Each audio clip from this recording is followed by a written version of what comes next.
how far should retailers let AI optimize their store operations, and how should they think about that in terms of the dichotomy of what still requires human oversight? That's the question I want to talk to you about. So, what are you hearing from executives at this event? How did they think about balancing AI versus human interaction or human responsibility in the store?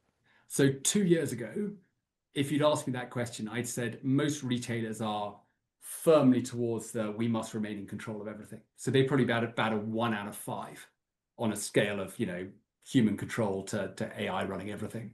I think today we're at about 3.5. Okay. So there's been a rapid shift. Having said that, everyone at the event, when you present to them the logical conclusions of doing absolutely everything through AI, felt that they weren't quite ready for that yet, or it might not be appropriate for that particular bit of the problem. Yeah. So let me give you a very specific example. Corsa uses lots of different types of AI across the platform.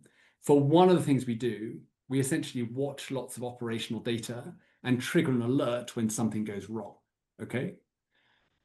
For something like a product recall, they're saying we absolutely need to know that that product is being taken off the shelf.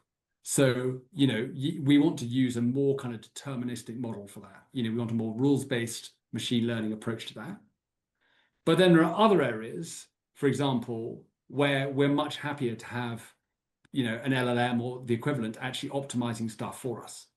So, for example, an LLM might be helpful in sifting through all our kind of SOPs and come up with a personalized plan on how to fix a particular issue. Yeah.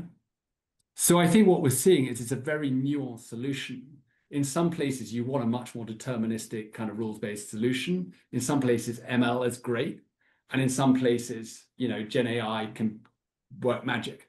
But you need to be doing all of them and bring them all together in one place and be very transparent around what you're doing.